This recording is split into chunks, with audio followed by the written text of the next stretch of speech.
Bonjour, je m'appelle Abiola Akobi, je suis Senior Programme Manager à E3 Labs. Je travaille sur le programme Mastercard Foundation EdTech Fellowship pour le Bénin et pour le Sénégal. Et aujourd'hui, on va parler un petit peu des critères de sélection, les critères qu'on utilise pour évaluer et donc sélectionner les startups qui vont faire partie de notre troisième cohorte.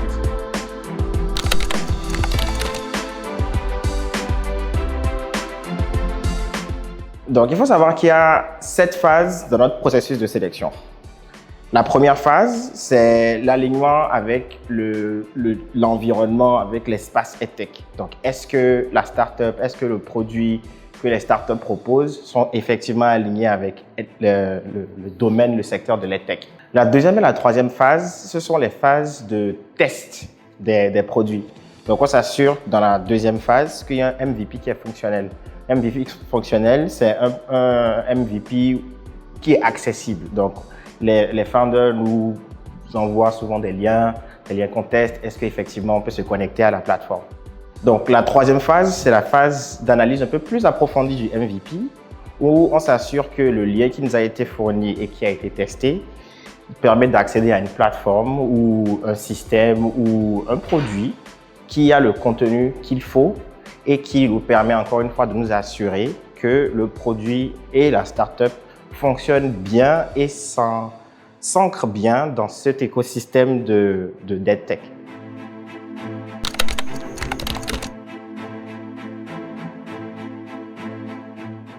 La quatrième phase, c'est celle-là où on introduit les experts. Donc, on a un pool d'experts, une cinquantaine, voire plus d'experts au Bénin et au Sénégal qui participent à la sélection avec nous de startups qui vont faire partie de la troisième cohorte. On regarde non seulement le produit, donc vraiment quelle est l'architecture qui est derrière ce produit. Est-ce que c'est un produit IA ou non? Est-ce que c'est un produit qui a été développé from scratch? Est-ce que c'est un produit? Est-ce que c'est une startup? Est-ce que le modèle économique de cette startup-là est viable? Est-ce qu'on pourra atteindre notre objectif d'avoir 8000 apprenants par an? Est-ce que les founders sont vraiment disponibles pour ce programme?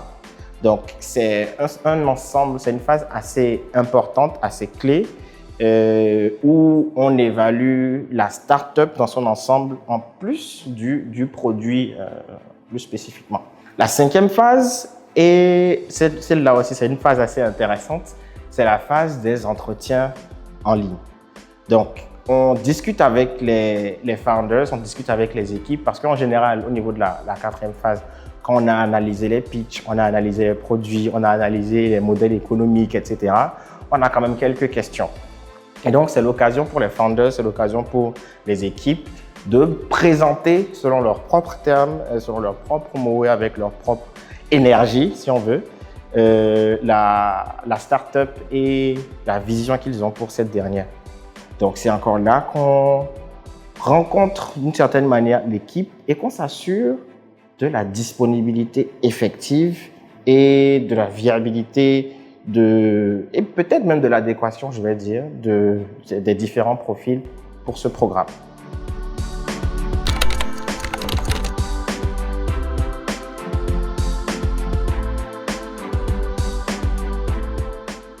Donc, la sixième phase du processus de sélection, c'est les entretiens physiques. Les entretiens physiques nous permettent de rencontrer l'équipe, de rencontrer au moins une partie de l'équipe et de nous assurer de l'adéquation de cette équipe-là à la vision du programme.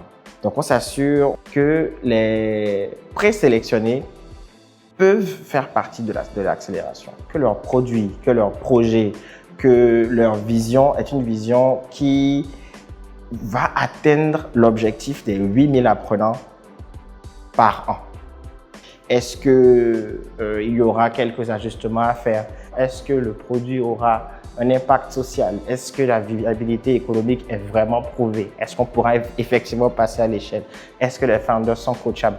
Tout ça, c'est des types de questions et des critères qu'on va essayer de lever et qu'on va poser lors des entretiens physiques. On arrive ensuite à la phase 7 du processus, la dernière phase, qui est la phase de due diligence. On s'assure que les informations qui nous ont été fournies depuis le début, donc depuis même la première phase et avant, sont effectivement les informations réelles. Est-ce que la structure, elle est enregistrée? Est-ce qu'elle est enregistrée au Nowhere? On nous a dit qu'elle est enregistrée. Est-ce que les états financiers reflètent effectivement ce qui nous a été communiqué jusque-là? Est-ce que le siège social est le même siège que ce qui nous a été communiqué jusque-là, etc. Donc, c'est vraiment pour nous assurer qu'il y a match entre ce qui nous a été présenté et ce qui est. À l'issue de cette phase, on aura donc les finalistes et ceux qui vont effectivement bénéficier du programme d'accélération qui vont faire partie de la 3e course de la Mastercard Foundation EdTech Fellowship.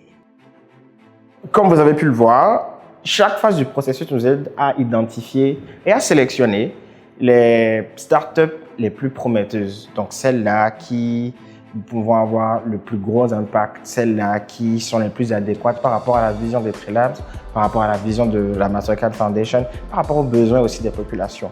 Donc, pour en savoir plus, n'hésitez pas à aller sur notre site web et à nous écrire ou nous appeler en utilisant les informations disponibles sur notre site.